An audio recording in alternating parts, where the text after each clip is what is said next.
Hi everyone welcome back. ನೀವು ನೋಡ್ತಿದ್ದೀರಾ student solution YouTube channel.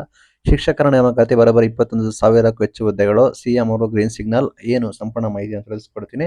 ಚಾನಲ್ಗೆ ಸಬ್ಸ್ಕ್ರೈಬ್ ಆಗಿ ವಿಡಿಯೋ ಇಷ್ಟ ಆದರೆ ಲೈಕ್ನ ಮಾಡಿ. ಕಲ್ಯಾಣ ಕರ್ನಾಟಕ ಜಿಲ್ಲೆಗಳ ಶೈಕ್ಷಣಿಕ ಗುಣಮಟ್ಟ ಸುಧಾರಣೆಗೋಸ್ಕರ ತಜ್ಞರ ಸಮಿತಿ ಒಂದು ವರದಿಯನ್ನು ಕೂಡ ಕಳಿಸಿದ್ದಾರೆ. ಅದನ್ನು ಅನುಷ್ಠಾನಗೊಳಿಸಲು ಕ್ರಮ ಕೈಗೊಳ್ಳಲು ಮುಖ್ಯಮಂತ್ರಿಯವರು ತಿಳಿಸಿದ್ದಾರೆ ಅಂತ ಕೂಡ ಮಾಹಿತಿ ಬಂದಿದೆ. ಏನಂದ್ರೆ ಖಾಲಿ ಇರುವ ಪ್ರಾಥಮಿಕ ಶಾಲಾ ಶಿಕ್ಷಕರ 17,274 ಹುದ್ದೆಗಳು, ಒಟ್ಟು 38%. ಮತ್ತೆ ಪ್ರೌಢಶಾಲಾ ಶಿಕ್ಷಕರದು 4,107, ಒಟ್ಟು 34% ಭರ್ತಿಗೆ ಶಿಫಾರಸು ಮಾಡಲಾಗುವುದು ಅಂತ ಹೇಳಿ ಆ ಮಾಹಿತಿಯನ್ನು ಕೊಟ್ಟಿದ್ದಾರೆ.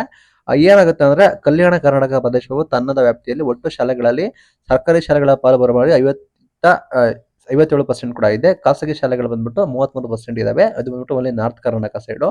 ಮುಂದಿನ ತರಗತಿಯಲ್ಲಿ ತೇರ್ಗಡೆ ಹೊಂದುವ ವಿದ್ಯಾರ್ಥಿಗಳ ಪ್ರಮಾಣ ಪತ್ರ 7ನೇ ತರಗತಿ ಬಳಿಕ ನಿರಂತರವಾಗಿ ಕಡಿಮೆ ಆಗ್ತಾ ಇದೆ. ಅಂದ್ರೆ ಲೈಕ್ ಆಫ್ಟರ್ ನಿಮಗೆ 7ನೇ ತರಗತಿ ನಂತರ ಸಾಕಷ್ಟು ಜನ ಫೇಲ್ ಆಗ್ತಾ ಇದ್ದಾರೆ. ಹೀಗಾಗಿ 9 ಮತ್ತು 10ನೇ ತರಗತಿ 12% ವಿದ್ಯಾರ್ಥಿಗಳು ಸಾಧ್ಯವಾಗ್ತಿಲ್ಲ. ಅಂದ್ರೆ 9th 10th ಕೂಡ ಸಾಕಷ್ಟು ಜನ ತೇರ್ಗಡೆ ಆಗೋದಕ್ಕೆ ಸಾಧ್ಯ ಆಗ್ತಿಲ್ಲ. 12% ವಿದ್ಯಾರ್ಥಿಗಳು ತೇರ್ಗಡೆ ಆಗ್ತಾ ಇಲ್ಲ, ಪಾಸ್ ಆಗ್ತಾ ಇಲ್ಲ. ಆ ನಿಟ್ಟಿನಲ್ಲಿ ಈ ಪ್ರದೇಶದಲ್ಲಿ ಶಿಕ್ಷಕರ ಕೊರತೆ ಇರುತ್ತೆ. ಆ ನಿಟ್ಟಿನಲ್ಲಿ 17,274 ಹುದ್ದೆಗಳು 38%, ಮತ್ತು ಪ್ರೌಢಶಾಲೆ ಬಂದ್ಬಿಟ್ಟು 4,107 ಹುದ್ದೆಗಳು ಅಂದ್ರೆ 34% ಖಾಲಿ ಇರ್ತದೆ. ಇದರಿಂದ ಪ್ರಾಥಮಿಕ ಹಂತದಲ್ಲಿ ಅಂದ್ರೆ ಮೊದಲನೇ ಫಸ್ಟ್ ಸ್ಟೇಜ್ ಅಲ್ಲೇ ವಿದ್ಯಾರ್ಥಿಗಳ ಗುಣಮಟ್ಟ ಹಾನಿ ಆಗ್ತಿದೆ, ಲೈಕ್ ಶಿಕ್ಷಣದ ಗುಣಮಟ್ಟ ಹಾನಿ ಆಗ್ತಿದೆ. ಈ ಪ್ರದೇಶದಲ್ಲಿ ಅಂದ್ರೆ SLC ಯಲ್ಲಿ ಕೂಡ ಉತ್ತೀರ್ಣ ಪ್ರಮಾಣ ಅಂದ್ರೆ SLC ಯಲ್ಲಿ ಪಾಸ್ ಆಗೋರ ಸಂಖ್ಯೆ ಸೌತ್ ಕರ್ನಾಟಕದಿಂದ ನಾರ್ತ್ ಕರ್ನಾಟಕ ಡಿಫ್ರೆನ್ಸ್ ಕೂಡ ಇದೆ. ಒಟ್ಟು 53% ಅಷ್ಟೇ ಪಾಸ್ ಆಗ್ತಾ ಇದ್ದಾರೆ. ರಾಜ್ಯದಲ್ಲಿ ಆಲ್ ಓವರ್ ಕರ್ನಾಟಕ 66% ಇದ್ದಾರೆ ಪಾಸ್ ಪರ್ಸೆಂಟೇಜ್. ಬಟ್ ನಾರ್ತ್ ಕರ್ನಾಟಕದಲ್ಲಿ ಸಾಕಷ್ಟು ಜನ ಫೇಲ್ ಆಗ್ತಾ ಇದ್ದಾರೆ. ಇದು ಬಂದ್ಬಿಟ್ಟು ಕಲಬುರಗಿ ಜಿಲ್ಲೆಯಲ್ಲಿ ಕೂಡ ಅತಿ ಕಡಿಮೆ ಇದೆ, ಅಂದ್ರೆ 42% ಜನ ಅಷ್ಟೇ ಪಾಸ್ ಆಗ್ತಿದ್ದಾರೆ.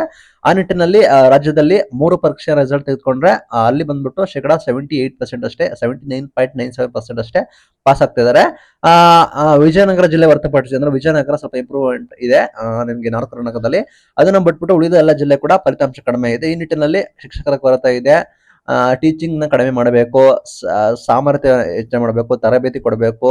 ಆ ರೀತಿ ಪರಿಣಿತ ಅಂದ್ರೆ ಎಕ್ಸ್ಪೀರಿಯನ್ಸ್ ಟೀಚರ್ಸ್ ಗಳು ಕೂಡ ಇಲ್ಲ. ಆ ನಿಟ್ಟಿನಲ್ಲಿ ಸಾಕಷ್ಟು ಗುಣಮಟ್ಟದ ಶಿಕ್ಷಣ ಕೊಡಕ್ಕಾಗ್ತಿಲ್ಲ. ಆ ನಿಟ್ಟಿನಲ್ಲಿ ಗ್ರೀನ್ ಸಿಗ್ನಲ್ ಕೊಟ್ಟಿದ್ದಾರೆ ಅಂತ ಹೇಳಿದ್ದಾರೆ. ಇಲಾಖೆಯವರು ಅನುಮತಿ ಕೊಟ್ಟಿದ್ದಾರೆ, ಶಿಫಾರಸು ಕೂಡ ಮಾಡಿದೀವಿ ಅಂತ ಹೇಳಿ ಸಿಎಂ ಅವರು ಕೂಡ ಹೇಳಿದ್ದಾರೆ. ಈ ರೀತಿ ಅಫಿಷಿಯಲ್ ಕೂಡ ಬಂತಾ ಇದೆ. ನೋಡೋಣ ಏನಾದ್ರು ನೋಟಿಫಿಕೇಶನ್ ನೆಕ್ಸ್ಟ್ ಏನಾದ್ರು ಆಗುತ್ತಾ ಅಂತ ಹೇಳಿ ನೋಡೋಣ.